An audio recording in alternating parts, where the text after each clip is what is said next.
My name's Tom Place. And I'm Zak Adkins. And this is Chasing Cars. And today we're going to be doing a very special comparison. These are our two respective long-termers. And today we're going to find out which one is best.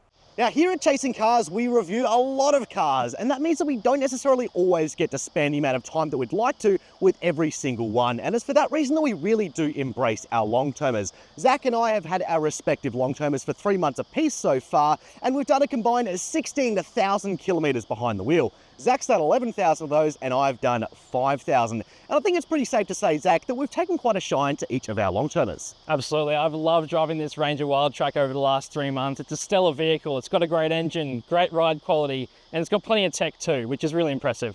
Well, that's all very well, but how much does it cost?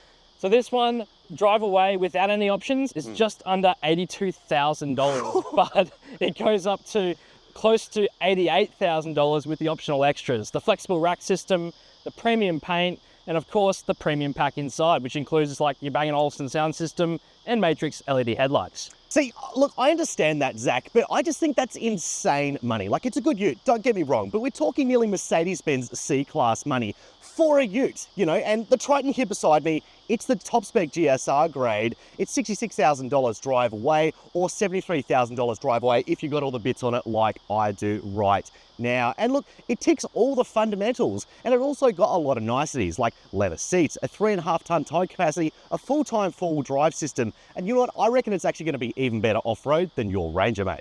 Well, mate, that's all good and well, but the fact is that this Triton I don't think is to the right standard. It's a new generation ute, and I think it could be a little bit better, but I guess we're gonna have to find out off-road and see what happens. So to prove Zak wrong, we've set up a bit of a comparison test here today. We're gonna go through both of these utes, top to bottom, and at the end of it, we're gonna find out which one we think is objectively superior for the price, and we're also gonna talk about which one of these we would go for at the end of the day. Would we switch for each other's long-termers if we had our time again? We're gonna talk about that all in today's verdict. But before we get started, make sure you like and subscribe to Chasing Cars. Chasing Cars. Honest reviews of your next car. Brought to you by Budget Direct.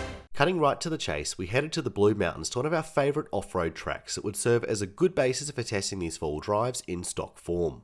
Leading our test is new recruit to the Chasing Cars team, Evan Spence, who serves as our logistics coordinator, but also just so happens to have more than 20 years of experience testing four-wheel drives to the limits for some of Australia's most renowned off-road specialist outlets.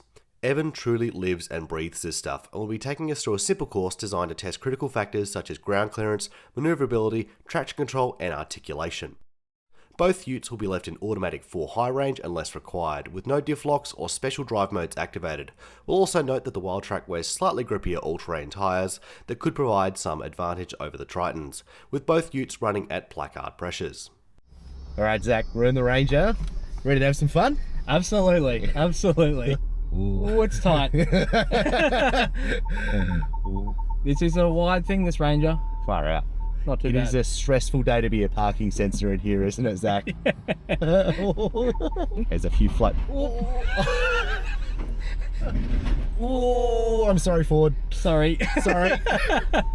I'm being gentle, I promise. Oh. Good grief. Look, we did it. We did it. We're through. Let's drop into this bog hole then. Yeah. Oh, Oh, it's a bit deep. it is a bit deep, but she's chugging along. Yeah, that V6 powering away. Chugging along. Nicely done, That was Ranger. easy. Easy. That was easy. All right, Zak, we've chucked it in low for this one. Yep. Because this is a little bit more interesting. I'm sure there's gonna be a bit of GoPro effect, making this look all kinds of not that interesting, but this is a pretty demanding angle we're putting it on right now. Yep. On that lock? Yep. We have our lovely Evan guiding us through these. Thank you, Evan. Thank you, Evan. Oh, Go. there we go, nice and smooth. Ooh. Gentle. It's nice. Feels controlled though. Yeah. Are you giving it like virtually no RPM right now? I'm literally just on the brake a little bit. That's great, man. There you go. Beautifully. Well done. Beautifully done. Beautifully done. Now it's time for articulation and traction control. Let's see what it's got. Let's just ease it in here. It's a bit of a hole. There we go. Go for it. Hey, it's just crawling its way out. No throttle needed. Look at that. That is. Oh, Oh, oh, or not. No. Oh, We're good There now. we go. It bites. It's all right. I had to use a little bit more throttle there, I think. Another challenge for us. This is going to be a lean-to. Chuck the wheel up. Yep, we're in low. We're in low. Just normal mode. Oh, that sounds like a sidestep, Zach. Maybe. And I think we're through. Pretty good. Nicely done. All right, Zach. We're in the Triton now. Yeah. And this is about 100 mil narrower. And I think we're about to find out why that is a good thing. Oh, it's close. Yeah, like it's close, but It's not as bad as the Ranger. It's not that bad. You know, those trees aren't looking as... No, you don't have to put the mirrors in either. Yeah. Nice. And we're through. Nice. Oh. Yeah. It's actually... Do you reckon that's better than the Ranger, though? Like, I reckon that scraped less. Less noise, for sure. Which is weird. Yeah. It's less ground clearance. What logic is that? All right, Zach. Bog hole time in Yep. Triton. This is the deep one.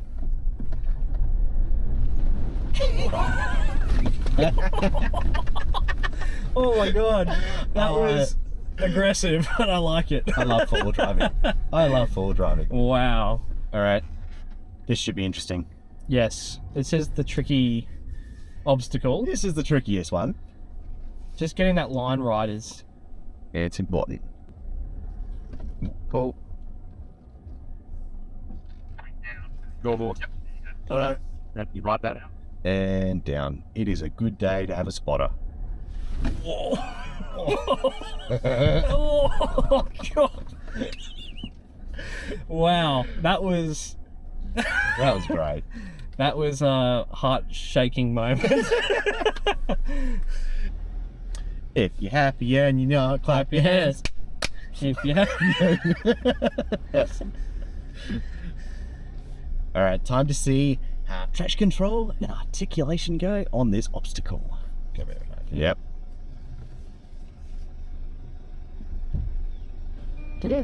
Back wheels off. Whoa. What? It just went straight through. Yeah, that was amazing. That's amazing. I had way more spin in the Ranger. Yeah, yeah. Absolutely. Windows up, Zach. Hit it.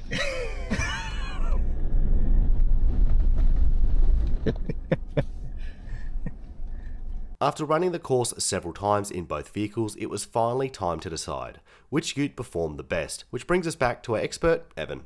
All right, Ev, we've driven these pretty extensively today, and you've driven them previously as well. Yep. What stands out to you about each of them? Just the size difference. The Ranger's massive. It's a big rig. The Triton's a little bit more petite. Yes, yes. A bit more nimble. It definitely pays off in some areas, doesn't it? I think you have a bit more paint left over if you stick with the Triton in these situations. Yeah, but for a touring setup and for a family, I think the Ranger's probably the better choice, having a bit more space. Yeah. A little bit more comfortable as well, we find. A little bit, but you know, in terms of off-roading, the Triton's done everything. It really has, yeah. I mean, like, if you're going to take these cars in their current forms and you want to go the furthest distance possible, do all the off-roady things, which one would you take? I don't want to offend anyone here.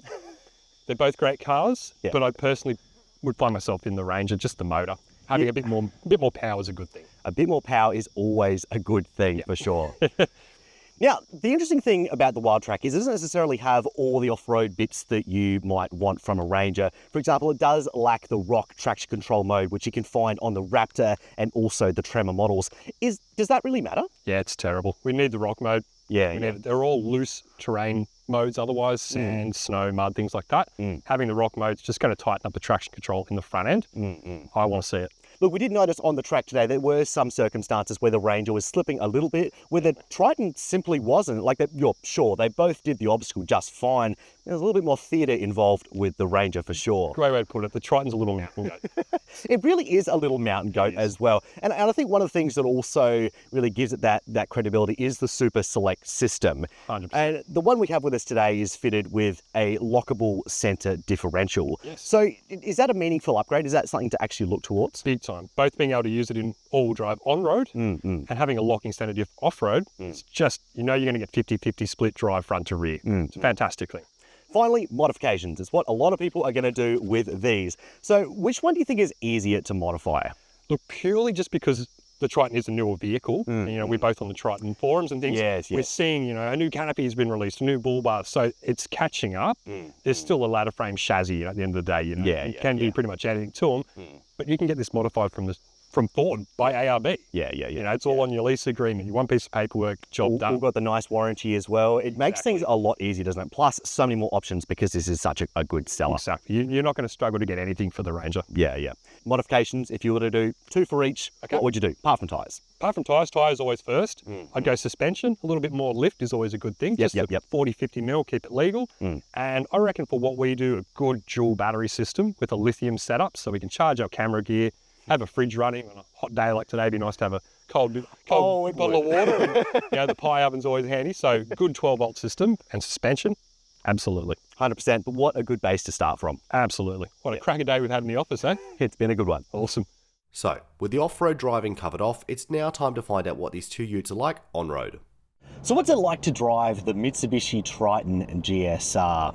Well, it's definitely a little bit of a mixed bag, I gotta say. If you love your authentic utes, you love a bit of rough and tumble, you're not really gonna mind too much about the way this ute goes about its business. Let's start with the engine first and foremost, because we have seen a little bit of a change there in the arrival of the new generation. So it's a 2.4 litre as was the predecessor, but they've switched to a twin turbo setup, and doing that has boosted the outputs to 150 kilowatts of power and 470 newton meters of torque.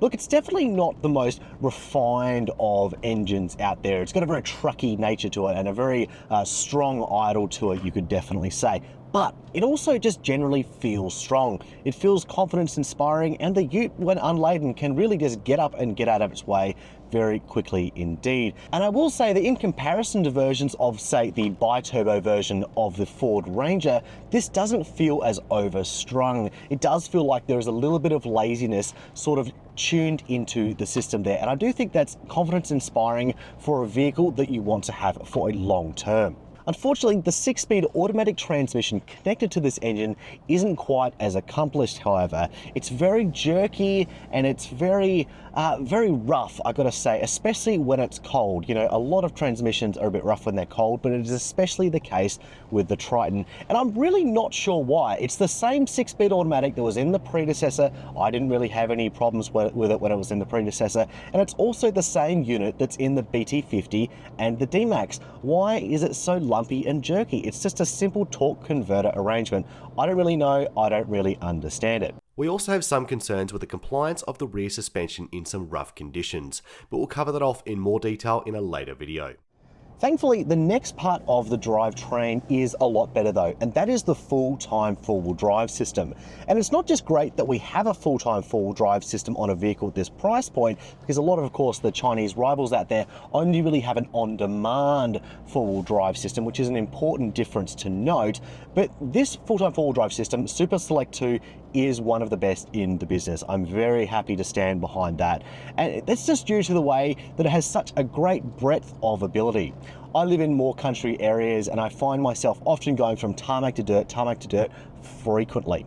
And it's really quite impressive how quickly it adapts, and the engine modes that Mitsubishi has introduced for the new generation, they've added a great deal more, really do make a meaningful difference when you're on a variety of surfaces, and I have to commend them for that. But even if you don't use those modes and you just leave it as set and forget, it's pretty intelligent and it will work out everything itself. Of course, you also have a locking center differential if you do want a little more control when you're in dirt roads and things like that where it commands it, but you still want to leave it in high range. So I've found all of those features very handy indeed. Finally, I'll touch on the negative that pretty much everyone knows about the Triton, and that is the overzealous driver monitoring system. Now, because the Triton was tested under later and more stricter protocols than the Ranger to achieve its 5-star NCAP rating, they did need to introduce a more aggressive driver monitoring system, and it's become very famous for how bad it is. Now, the version I'm driving has had an update, and it is a lot better, though it's still not 100%. And I will say that that's going to annoy a lot of people, so I'd recommend you take it for a test drive before you sign anything on the dotted line. So what are some key likes and dislikes about the driving experience with the Ford Ranger? One of the big likes is that it's, well, just doesn't feel like a ute. It feels so much more composed and more refined than a lot of utes, say 5 to 10 years ago, and definitely more so than that Triton. The ride quality is actually really excellent. Even though it's a leaf-sprung rear, Ford has managed to make this one of the best riding utes in the segment, especially when it's unladen, which a lot of utes seem to jump up and down a lot and rattle and shake, but this just does not do that. The other thing I love about it is, well, that V6 engine is just a peach. Really smooth, sounds good. You can hear the whooshing of the turbo when you got the windows down. It's just an awesome experience, and it makes you feel a little bit special when you drive it. In terms of downsides, look, probably the biggest one is that you have to turn the lane keep assist off. It's just not very well tuned. And also the start-stop is a little bit shuddery and not great with this V6 engine. You've got to turn that off as well when you get into the car. And I guess one of the other downsides is that this 10-speed transmission, even though it's got a lot of gears and it's kind of smooth, it can also be a little bit confused at times. And I think that does distract from when you want to really get going on the move, or you're using small inputs to the throttle. It sometimes gets just a little bit confused. But all in all, it's a smooth transmission, and that's what's probably most important. So the driving experience is one of the big feature highlights of this Ford Ranger. And I just think it's leagues ahead of what that Mitsubishi Triton is. I know it's a lot more expensive, this car, but wow, does this drive unlike so many other utes on the market. Really impressive. So what do I like and not like about the interior of the Ranger? Well, for starters, I love that it's just really well built, lovely material choice, very classy. It's not the Platinum, but it's still really nice in here. But the second thing I like is these screens. This 12-inch screen, central portrait screen is awesome, really easy to use, and it also has some physical climate control buttons, unlike an Amarok where you get it all in the touchscreen. So that's a big win. Also, you get an 8-inch digital instrument cluster. It's got a lot of functionality, a lot of features. I think it's a really nice package in terms of the tech in this car. In terms of things I don't like so much, well, the Bang & Olufsen sound system is a $2,000 option. On top of an $80,000 plus car, I think it should be standard equipment for something like that. It's a good system, but you shouldn't have to pay $2,000 for it. And lastly, the thing that probably annoys me the most is that the 8-inch instrument cluster is not a full width digital instrument cluster. You get that sort of thing on a $45,000 Volkswagen or Skoda product. I kind of expect it in this car for $80,000 that you have a 10.25 or larger digital instrument cluster. But all in all, in comparison to that Triton, well, I think this is a much better place to sit. I like the seats more, it's better built, more premium, and the tech is really next gen. Look, jumping into the Triton here, look, there's no real way around it. This is not as nice of an interior as that Ranger, and that starts with things like touch points. This up here is dead hard, whereas in the Ranger, that's nice and soft. But I also think that there are some ways that this is actually really nice and a little bit different to the Ranger. For example, one of which is that we have fully separate climate controls from the touchscreen, not partial, fully separate. We've also got things like a real shifter. It's just much more intuitive and easier to use than the one that you find in the Ranger. We've got a full traditional handbrake here as well. It's really nice, and it just makes you feel like you're in a proper ute, and I really love that part of the experience.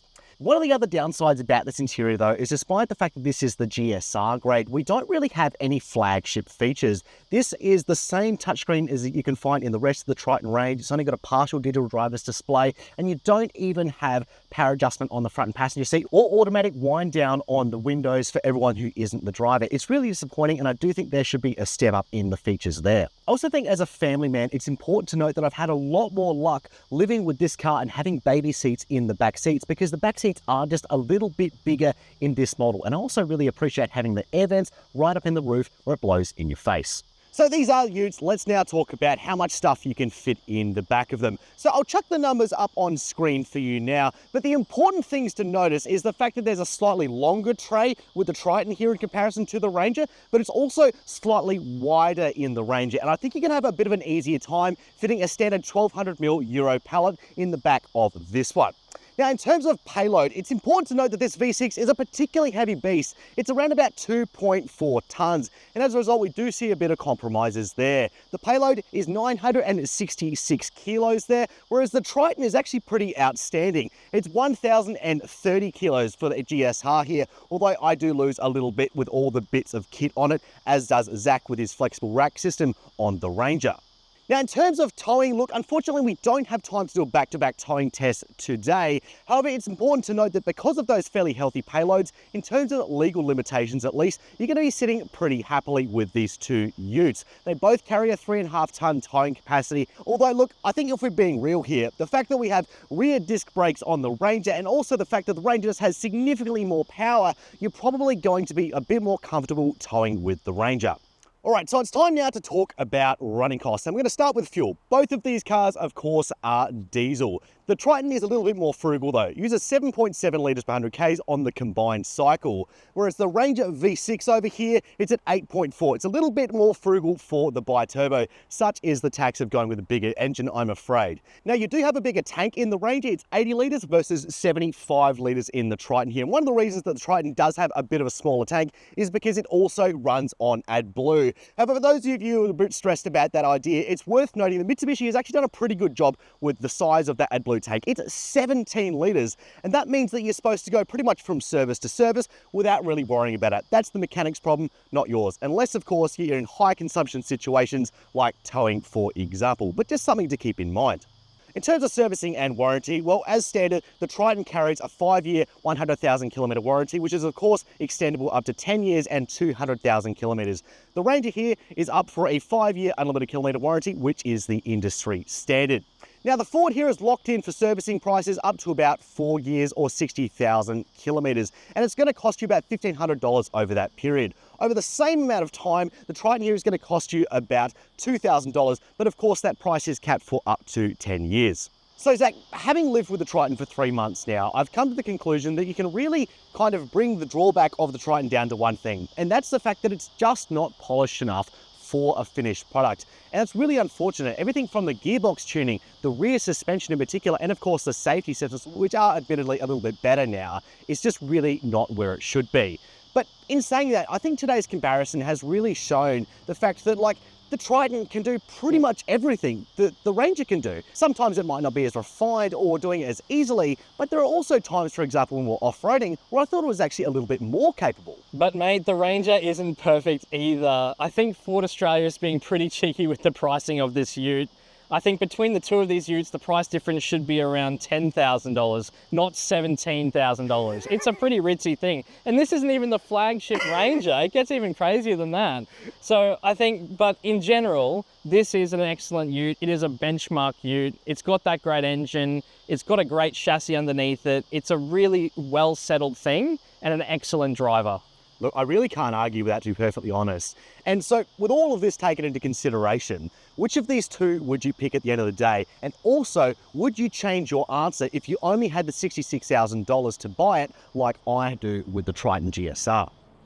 I think for me, honestly, I would still go with the Ranger platform. I would still be buying a lower tier ute than this. I don't need everything that this ute has. I think if I went with like a black edition, which is based on the XL, I'm pretty sure, that would be what I would be going for. I just love this Ranger platform. The engines are good. The interiors are nice, and it just feels that little step above in terms of overall fit and finish. The Triton, I don't know. See, to me, it sounds like you really value having a ute that's just fundamentally good to drive, and I fully respect that. But the thing about living with the Triton for the amount of time that I have is I've come to really love its advantages for the price, and it's for that reason that I think, look, if, you know, price is no object, obviously I would take this. But if I only had $66,000 to play with, I would probably go for this. Perhaps if I could stretch up to something like an XLT with the V6, which does get full-time four-wheel drive, that might be something I might consider there. But yeah, look, as it stands with those respective price points, that's my opinion on the matter. But I must say that when we did take these off-road during the week, that Triton is really capable. Yeah, I was really impressed with how that went. It had less wheel slip than the Ranger had in some of the really tricky stuff that we were doing. I was really impressed with that. So that's a big important thing for that Triton ute. So look, I guess it probably does depend on your use case when picking between these two utes. Look, as far as today's video, that's all we've got time for. Zach is unfortunately very sad that he's going to be giving back the keys to his Ranger long-termer very soon. But the good news for you is that the full verdict is coming your way very soon. I'm still hanging on to this Triton for the full 6 months, so my verdict is coming a little bit later, but we are going to be sprinkling a little bit more content in between now and then. So also let us know in the comments down below if you liked our comparison today, and don't forget to like and subscribe. But for now, that's all. Thank you for watching Chasing Cars.